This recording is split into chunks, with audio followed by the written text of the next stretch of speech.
Journey to the Center of the Earth.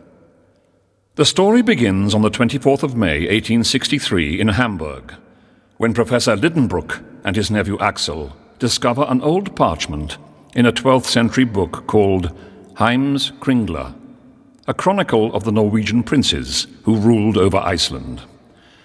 This parchment, when decoded into Latin and translated by Axel, proved to be written by an alchemist of the 16th century and read as follows.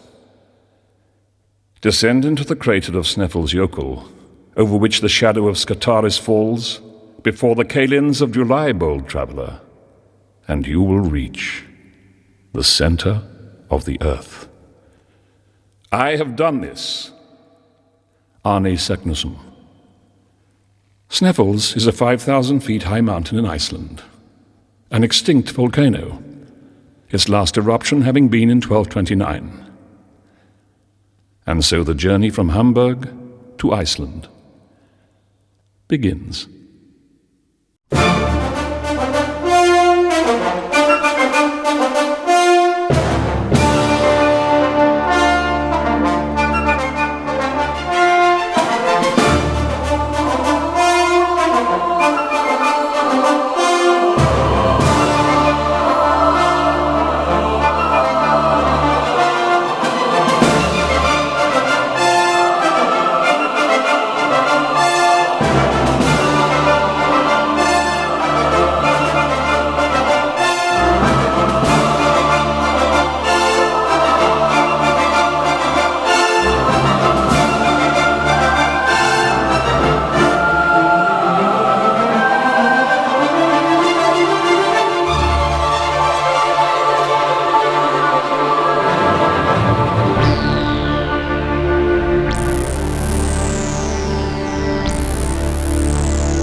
By rail, by land, by sea, our journey starts.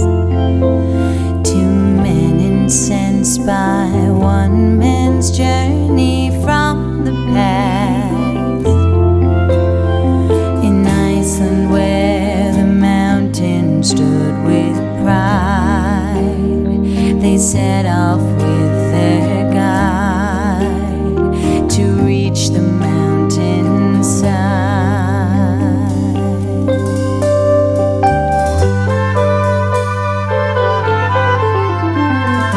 Hoped as one for safety through the long descent into the crater of volcanic rock.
admiring shades of lava, which imperceptibly passed from reddish-brown to bright yellow, their way lit by crystals appearing as lighted globes. They continued through the lava gallery, which gently sloped until they reached the intersection of two roads. Without hesitation, Professor Lidenbrook chose the eastern tunnel, and the journey continued through a succession of arches, appearing before them as if they were the aisles of a Gothic cathedral.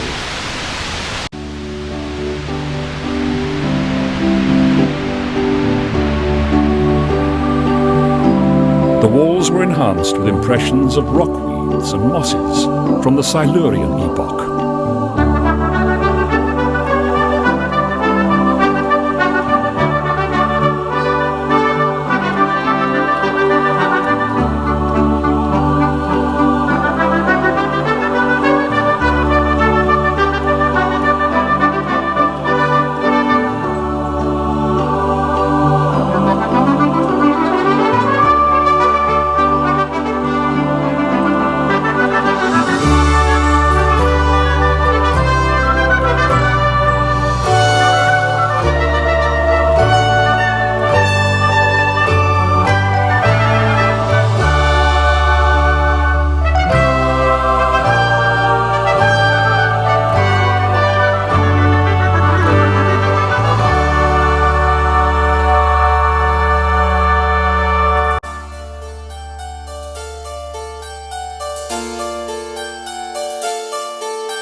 The eastern route they had taken had come to a dead end.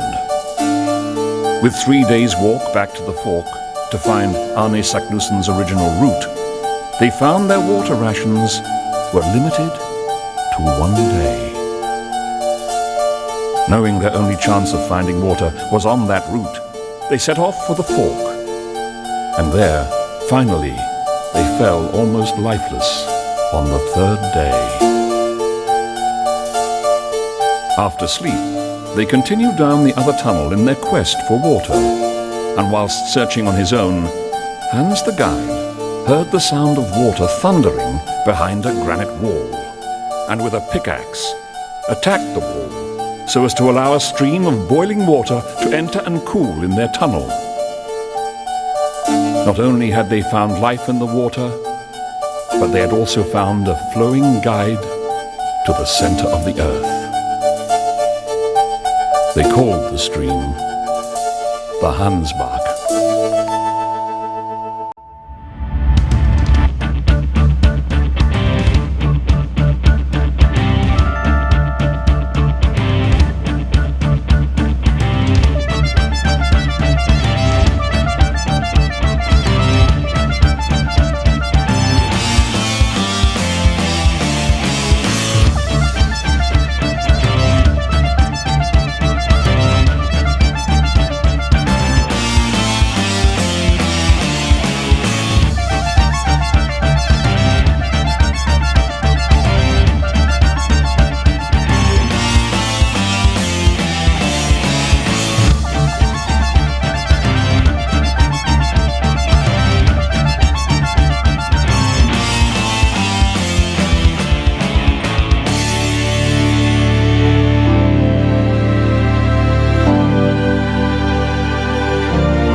Replenished with water, the journey continued with haste, but somehow they found themselves separated. Professor Lidenbrook's nephew Axel found himself alone. His mind was seized with unparalleled fear, and he saw memories of home flashing before him. His fiancée Gräuben, his house and friends in Hamburg. He saw hallucinations of all the incidents of the journey, and, unworthy as he felt, he knelt in fervent prayer.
Destroy the beauty I have seen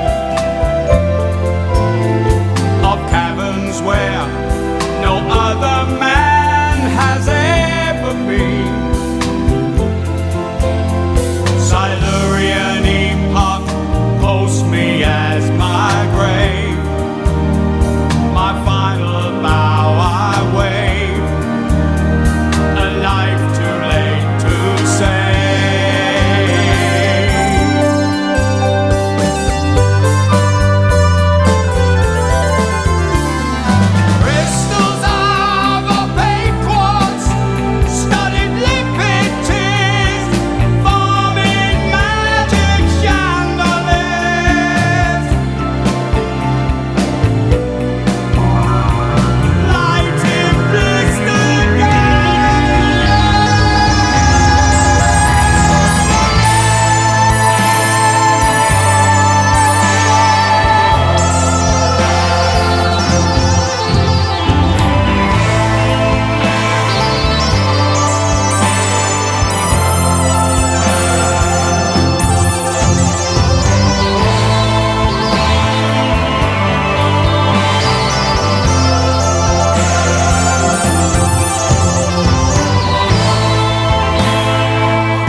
Upon rising from his prayer, in panic, he ran blindly through a tunnel, only to reach a dead end, where he fell panting for breath.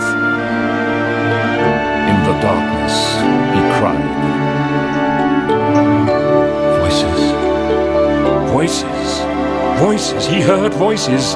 He heard his uncle's voice. Due to the shape of the gallery and the conducting power of the rocks, his uncle's voice was uncannily traveling around the walls.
By means of their chronometers, they discovered they were 4 miles apart. So Axel set about the task of rejoining the professor and their guide.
Suddenly the ground disappeared from beneath his feet.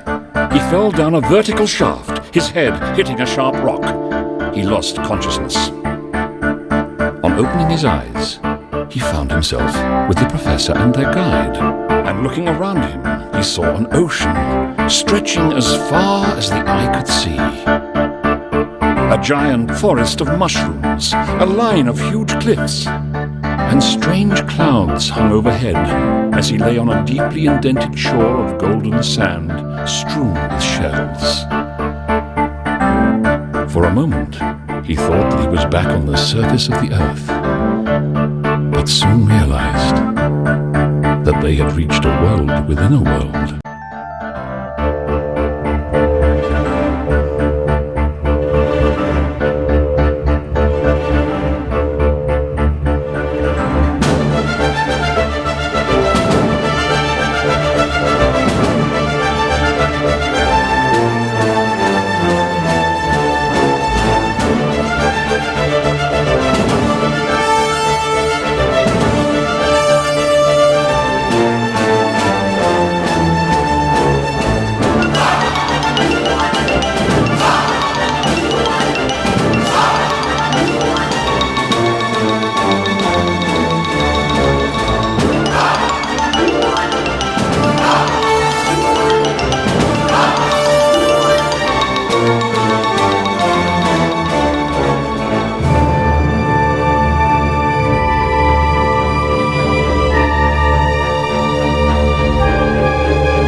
Having made a raft from wood taken from the giant mushroom forest, with rigging consisting of a mast made of 2 staves lashed together, a yard made of a third, and a sail borrowed from their stock of rugs, they set sail from the harbour, Port Gräuben, named after Axel's fiancée. With a northwesterly wind propelling them along at about 3 miles an hour, silvery beams of light, reflected here and there by drops of spray, produced luminous points in the eddy created by the raft. Soon, all land was lost to view. 5 days out to sea, they witnessed a terrifying battle between 2 sea monsters, one having the snout of a porpoise, the head of a lizard, and the teeth of a crocodile, an ichthyosaurus. The other, the mortal enemy of the first, a serpent with a turtle's shell, the plesiosaurus.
Cumulus clouds formed heavily in the south, like huge wool packs heaped up in picturesque disorder.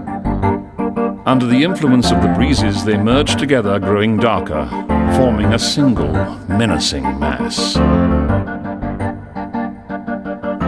The raft lay motionless on the sluggish, waveless sea.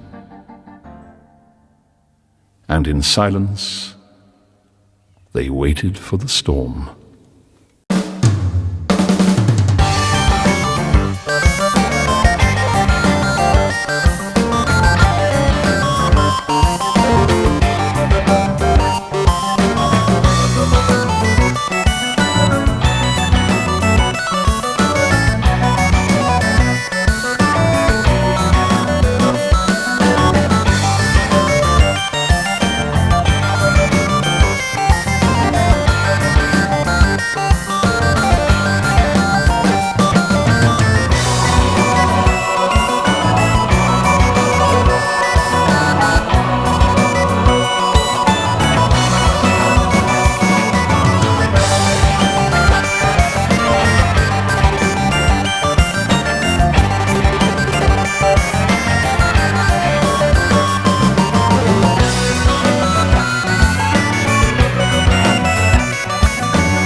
For 4 days the storm had raged as they clung to the mast of their raft for safety. Finally, with their raft wrecked after being smashed against the reefs, they lay sheltered from the pouring rain beneath a few overhanging rocks, where they ate and slept. The next day, all traces of the storm had disappeared, and what remained of their stock seemed intact. But checking the compass brought only heartbreak, as it showed that a change of wind during the storm had returned them to just a few miles north of Port Croydon. Deciding to try and find the original route, they advanced with difficulty over granite fragments mingled with flint, quartz, and alluvial deposits, eventually reaching a plain covered with bones, like a huge cemetery, and amongst which they found themselves in the presence of an authentic specimen of quaternary man.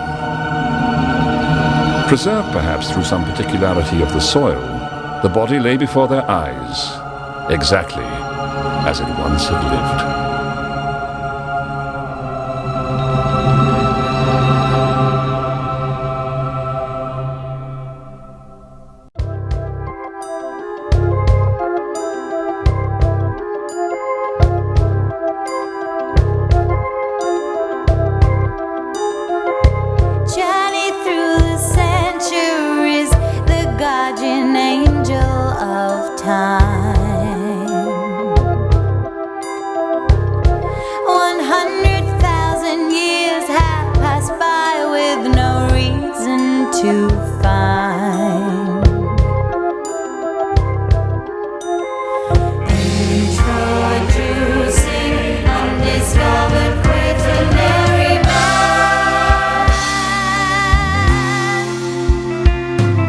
Missing from God's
conceal. Facing discovery, no anonymity here. Welcome to a time of respect for the advent of fear.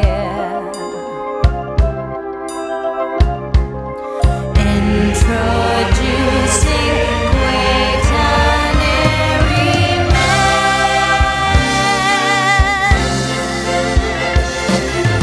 Constantine, no man waits. Left in peace till there's a discovery. Left alone, altered states, broken time, a change in the scenery.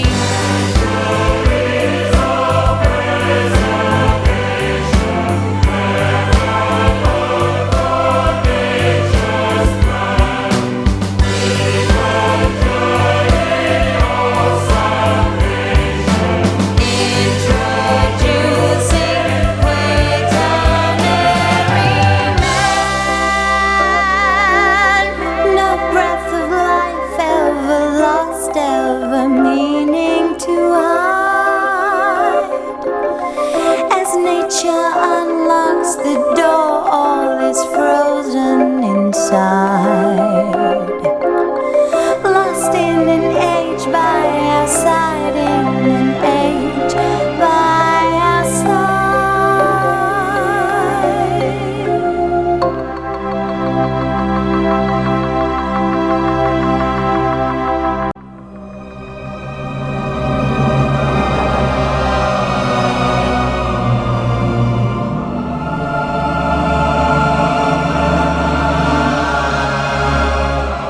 A mile further on, they reach the edge of a huge forest made up of vegetation of the Tertiary period. Tall palms were linked by a network of inextricable creepers. A carpet of moss covered the ground, and the leaves were colorless, everything having a brownish hue.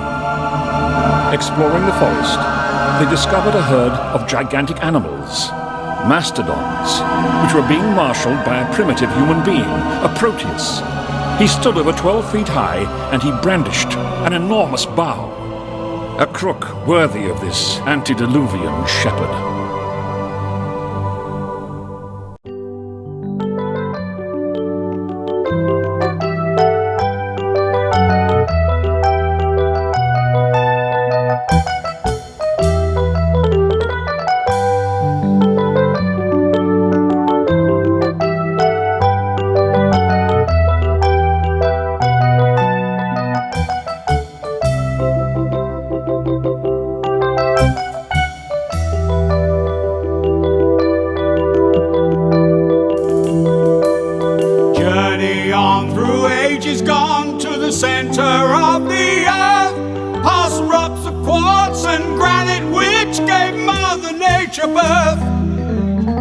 Burial ground of ancient man, a life no more is seen. A journey through his time unknown, I wonder where he's been. Wonder where he's been. Wonder where he's been. Wonder where he's been.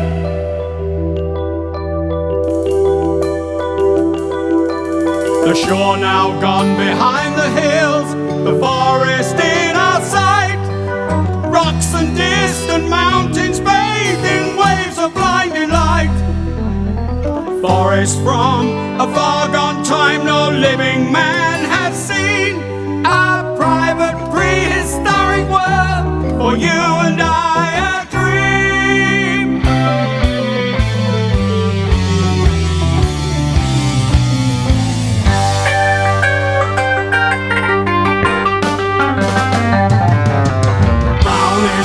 Dictates my eye, no color hides their fear.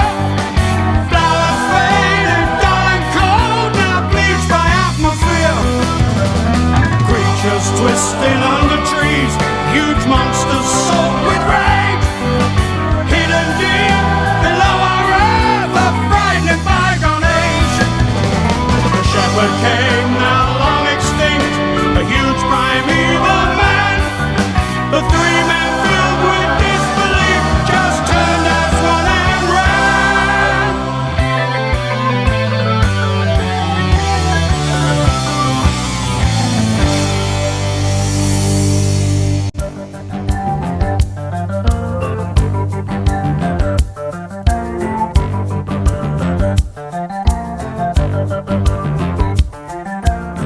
Dumb with astonishment and amazement, which bordered on stupefaction, they fled the forest. Instinctively they made toward the Lidenbrook Sea. Discovering a rusty dagger on the beach and the carved initials of the explorer before them on a slab of granite, they realized that they were once again treading the route of Arne Saknussemm. Following a short sea journey around the cape, they came ashore where a dark tunnel plunged deep into the rock. Venturing down, their progress was halted by a piece of rock blocking their way. After deciding to blow their way through and setting the charge, they put out to sea for safety. With the explosion, the rocks before them opened like a curtain, and a bottomless pit appeared in the shore. The explosion had caused an earthquake. The abyss had opened up, and the sea was pouring into it. Down and down they plunged into the huge gallery, but, on regaining their senses, found their raft rising at tremendous speed. Trapped in the shaft of an active volcano, they rose through the ages of man, to be finally expelled out of the mountainside, riddled with tiny lava streams. Their journey was completed, and they found themselves 3,000 miles from their original starting point in Iceland. They had entered by one volcano, and they had come out by another. With the blue mountains of Calabria in the east, they walked away from the mountain that had returned them. The frightening Mount Etna.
Believe